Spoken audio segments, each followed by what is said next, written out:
please subscribe and don't forget to press the bell icon to get notified whenever we upload a new video.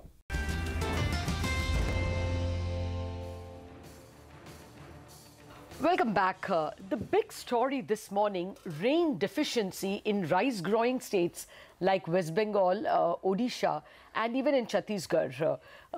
It's been quite high and has had an adverse impact on sowing area of paddy, we have been told. There is also a possible impact on cotton sowing. Ashok Gulati, Professor of Agriculture at ICRIER and former chairman of the Agricultural Crisis Commission, joins us on the phone line. Professor Gulati, thank you very much, sir, for joining us. Is early July too early to worry about this? A 16% deficiency, we understand, in July rains, on top of a 5% deficiency in June rains. Well, it's a little concerning, but not worrying. Okay. And that's what I would put it. Okay. We have to monitor the situation, but it's not a disaster as yet to declare anything. So not too much of a worry. There is always a catch-up time. And these things do happen quite often. Certain pockets don't get, and certain pockets get a better one. And rice is a thing which where we have comfortable stocks too, so don't worry on that account. Okay. Sir, you know, the government also on Sunday said that last year's record food grain output of 280 million tons would be surpassed this year, despite the kind of situation we're seeing with the rainfall up until now. Would you also concur with that view? You know, it's a little early. I would say, you know, only after end of August what the situation is, because there is a lot of catch-up time. And in any trend, you know, food grain production has to be higher every year in a normal rainfall year. And if our IMD still says it's going to be normal, so let's hope they turn out to be true. And I would say, you know, 1.5–2% increase in grain production every year, that should be. So it's not a record or anything. It's a simple trend line. So that's what it will be. Fair point. So, but as of now, from your own knowledge, do you think cotton is something you would worry about at all? Yes. If there is one pocket that is worrying me at present in the entire country, it's Saurashtra. Oh. There's a massive deficiency, almost 70%. And that is the most productive, in a way, the cotton belt of the country. Luckily, Maharashtra and Vidarbha have got rains. Yes. So Marathwada, Vidarbha, where cotton is, so normally they are the ones where the situation is bad. Okay. But this time it is Saurashtra so far bad. Hopefully they get rain, and I pray for that. But overall, still, I'll not put a red flag up. Fairly. So, since we have you with us, we just have to ask you this, because we tried desperately to call you after the MSP rates were announced. What is your sense? Is this already the given price, the 50% A2 plus FL? Or is it something that will depend on the announcement, necessarily mean that this will be the price the consumer will pay? You know, there could be different interpretations of that. First is, it's basically a political price, not an economic price. Okay. Looking at the election, staring at you. So they announce, but it is not followed up, or it is followed up only in those states where the elections are coming in the next 6 months, you know. So that's one possibility. The other, if you want to really implement 23 crops, you know, procurement, it's going to be a huge, huge task. If you look at last year's MSP and you look at what the prices were during the harvest period, or even now, for most of the pulses, for most of the oil seeds, prices are 20% below the MSP. Okay. So announcing a higher price without a commensurate gearing up of implementation machinery, it's not going to deliver. Okay. Now, but that will not redress the farmers' distress also. Absolutely. Right. So, Sure. you know, what economists have been telling us is that they expect a 50 to 60 basis point impact on CPI. Is that too premature because the market prices may not really rise so much? Would you say that? Or do you think that kind of arithmetic is correct? You know, rice, because that's where the system of procurement is in place, at least in 5, 6 states. Yes. Punjab, Haryana, Andhra, lately Chhattisgarh, Madhya Pradesh, and now even UP building up something, Odisha has something. So that's where I would expect the price to go up, and the implication on food subsidy bill. I would count the procurement going anywhere. Last year was 36 million tons. I won't be surprised if the procurement goes to 40 million tons or 38 to 40. And the food subsidy bill will be at least 12,000 to 15,000 crores just because of that. And that will put, so of all the crops in the consumption basket, CPI, you will find rice carries the Highest weight, yeah. Yeah. So from that point of view, there will be some bump up on inflation, but other crops will depend upon whether they really implement this MSP policy or not. Fair point. Okay. And if they implement, there will be a huge fiscal cost because they are going to accumulate all these stocks, and then they don't know how to unload. Already we have pulses 4 million tons plus in the stocks, and if you unload at 20% lower price, that much somebody has to bear the loss. Yeah. All right. Point taken, sir. I guess later on, maybe a month down the line, we will have a better idea of both the implementation and the monsoons itself. We hope to touch base with you later. Thank you very much indeed for joining us. Okay, well, that's the word coming in on that big issue. But let's get back to the markets because it seems like it's going to open on a positive footing. The pre-opening rates have settled higher by almost 75 points on the Nifty, and it is led by a lot of the auto and metal stocks this morning. So Bajaj Auto, Maruti, Tata Motors are all your top gainers. You also have names like Tata Steel, Vedanta, ICICI Bank and Kotak Mahindra Bank from the private sector banking space also looking pretty good. This is the opening of the rupee and it maintains its 30 pice stronger rupee. I mean, dollar cheaper by 30 pice. That could be, you know, a bit of taking away money from IT stocks and giving it to perhaps the banks or some other sector.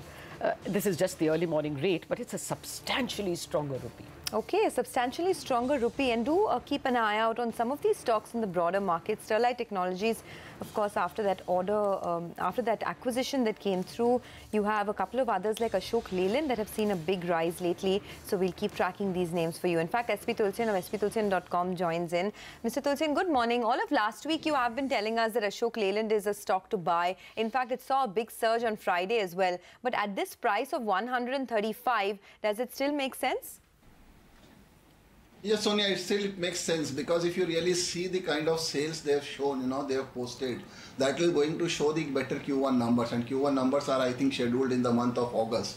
Until then, I won't be surprised to see the share moving back to anywhere between 145 to 150 because the situation is going forward on the CV space is also seen quite positive. And apart from the core performance, the other news, like, you know, news flows like Hinduja Finance IPO lined up in which the Ashok Leyland is holding, which can give them an extra gain of about 5 to 6 rupees per share once the IPO gets you know, listed and all sort of things. So you have all the positives. On the lower side, stock has already corrected and the weak hands already exited. Technically also, you know, the counter may see the short covering going ahead. So overall, still positive view with a target of about 145 to 150 next 1 month or so. Okay. Well, markets look like they will settle about 2/3 of a percentage point higher and pretty close to the 10,850 mark. Let it settle down and then we will get to our technical experts. Mr. Tulsian, good morning, sir. I don't know if you heard us speaking with Professor Gulati.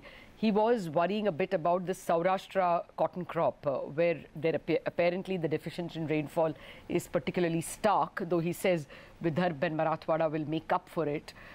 Textiles generally as a business, even the exports are not doing too well. Is there any company that you would want to buy or avoid? Any advice? See, Lata, on cotton theme, in fact, I've said on Friday in the morning show, if you recall, that the cotton is the kind of MSP hike which has been given is seen maximum in case of cotton. And I agree with Mr. Gulati. In fact, Vidarbha has seen a very good, and in fact, if you see the Vidarbha region, you know, maybe starting from that Akola, Amravati, Chalisgaon, Nagpur, and all the entire Nagpur belt has seen excellent rainfall, and they contribute to a great extent in the cotton production. I'm not worried for the Saurashtra because the monsoon is catching up, it is spreading from south to north, and I won't be surprised. In fact, I've said that this time, you know, because of the we may follow the English calendar, but because of the Hindu calendar, as I've said, that because of extra month, I don't think that the monsoon will really be seen deficient. It may be a matter of delay because we stick to 10th June as a deadline for the Bombay and, you know, the Maharashtra region. But the monsoon is seen spreading, and I am equally confident that even Saurashtra, because if you recall, Gujarat has seen the defeat of, or maybe the lower BJP getting seats because of the lower price having received by them for cotton and groundnut, and that could be the reason that the big hike of in MSP has been given for cotton. And based on theme, in fact, I've said that is seen to be negative for textile stocks but very positive for Grasim Industries because they are making viscose staple fiber, which is an artificial cotton or which is a cotton substitute. So going forward, I am not worried that it will be premature to take a call that there will be a dip in the cotton production will be seen, because Vidarbha, I am not so confident so much Gango on Marathwada, but Vidarbha will definitely be seeing the very high production because of the huge monsoon already having seen now, and I'm equally hopeful on Saurashtra. But yes, keeping cautious view on the textile stocks because of the high price, but extremely positive view on Grasim because of the VSF, because they've increased the production. Now their 4 plants are operational at Nagda, Vilayat, Harihar. So keeping positive view on Grasim based on this cotton theme.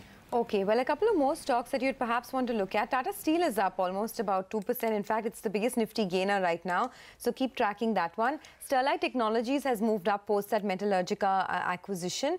And Dilip Biltcon is the other one. Dilip Biltcon, in fact, has, you know, moved from 630 all the way to 720 ever since the clarifications came in from the management. It's moving up higher now.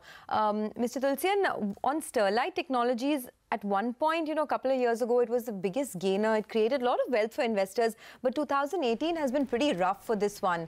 Post the dip, would you buy the stock or would you stay away? See, Sonia, we are keeping positive on Sterlite Technology even at the current level. But what has happened, your point is, your question is right, that in 2018, the results have not been seen or the reward has not been seen much to the investors. Because the investors having realized that the many comparable peers are available at a very lower valuations. I'm not saying that they are the direct comparable peers, but they have, you know, lot of synergy or, you know, the similar kind of business model, maybe like Tejas Network or maybe like Universal Cable, Vindhya Telelinks, you know, who are all operating in this CMI cable. In fact, they all are, you know, operating in the similar space, KEI Industries, and people have made huge money. And I think that maybe Sterlite Technology has just taken a pause, having consolidated and, you know, corrected, and now in fact due to give a good gain from here on. In fact, we are keeping positive view on all these cable and fiber stocks, which I have said, you know, these 4-5 names going ahead for the next 1 year view, but keeping positive view on Sterlite Technology as well at the current level. Okay, the other question I wanted to ask about the Sriram twins. I mean, actually, our colleague Nisha broke the story that with that IDFC thing not happening, the management, the holder promoters are looking to merge these two, and now Financial Express also has reported on it. Already the two stocks have suffered last week on account of their debenture. How would you approach these two stocks now? Lata, I think maybe we are keeping positive on both. You know, maybe Shriram City Union, we have seen again some kind of negative news coming in of that 400 crore loan having given. But again, management has clarified that SVL is seen, you know, having that service obligations or capability which are falling due in the next 2 years. Difficult to comment on the merger, but if you really take an independent call on Shriram City Union and Shriram Transport, I think at the current level we are keeping positive on both after having corrected so much. Okay, a quick word on Dish TV. Mr. Tulsian comes out with numbers later today. Any thoughts on how this, you know, this quarter may pan out post the merger? See, Sonia, in fact, after this Reliance AGM, we have been keeping our negative view on MSO and DTH both. But maybe Dish TV could be an exception. I'm not going much by the results. In fact, I'm more keeping an eye on the closure of the open offer, where the open offer is made about 50 crore shares by the existing promoter Jawaharlal Goel, and that indicates the confidence of the promoter in the company. And what we interpret or what we imply that this open offer is more to give an exit to the Videocon group, who are still holding about 44 crore shares after having sold about 9.5 crore shares in the block deal earlier, which has triggered this open offer. So maybe this open offer of 50 lakhs, of that maybe 44 lakhs will get tendered by the Videocon group, who are holding in pursuance to the merger of Videocon D2H to Dish TV. And once that gets over, I think the share can see a good upside, maybe a level of about 80, because the open offer is now at 74 rupees, and to justify the share is, I'm not saying that the market making is being made there, but it is lying low, and I don't think that Q1 numbers which are due today will really be cheering the market, because I think that open offer is closing on this Friday. So I will rather be waiting for that, and if you have a little longer horizon of maybe about 1 month, I won't be surprised to see the share moving to level of 78.80 post closure of this open offer. All right. Sir, thank you very much, Mr. Tulsian, for joining us. And of course, later on in the day, we will touch base with you for more stock advice. Have a good trading day. Thank you very much for joining us. Well, markets at this point in time, across the board, 0.5% higher. The Nifty Bank is touching 26,650, and the Nifty is very close to 10,840. Ashwini, your 9-10 call first, and what do you do with the index at this juncture? Will you wait for it to be higher before you buy? Buy what? The Nifty. I'm not planning to buy. Okay. See, fine. Initially, what you need to see is their futures follow-up. Is the premium expanding? So, lots of things you have to see. Maybe the first big opportunity comes half an hour later, because by that time you'll know whether this is a great follow-through market. As far as stocks are concerned, I think Sun TV is the stock you want to have a look at, because that's been bashed up. Friday was a good day. Maybe there you could find buying. This is a buy with a stop of 788, target of 810. Again, Bank Nifty, if you get more than a 200-point rally, then you look for sluggishness and opportunity to go short. Sorry, actually you said that over 10,840 you will sell. So my question really should be, will you sell if it persists at these levels, 10,840 levels, or would you wait to see sluggishness before you sell? You have to wait and see, because you only sell if there is no follow-through, because things can easily go up 100 points from where you sell. So that will get you into trouble. All right, we just have a minute to go before the market opens, but here's a quick reminder. The brain trust of UTI, Leo Puri, Vetri Subramaniam and Amandeep Chopra will join us 10 a.m. onwards to talk about a range of issues, markets, equities, rupee, bonds, you name it, and the likely trends that we will see in FY19. So you don't want to miss this one. Oh, absolutely. Well, a lot of questions will be answered, especially about flows. But at the moment, we will worry more about the markets. Mitesh, any other stock that is swimming into your radar now? I think, Lata, the auto pack looks very interesting to me. Tata Motors might open up 1.5% higher and gap up, and I think it gave a good reversal on Friday, so I think that will be on the buy list. Mahindra & Mahindra might finally get past at levels of 925, 926, so that could be a breakout trade which I was waiting for. And even Bajaj Auto, I think could see continuation. It had a very strong week and it was multiple times on our recommendation list as well, but I think still there's more legs to go. Okay, and Sudarshan, very quickly, no, I don't think I'll be able to squeeze in that question on IT stocks I wanted to ask you. It's a fairly strong rupee opening, so will money move out of IT stocks was to be my question, but I'll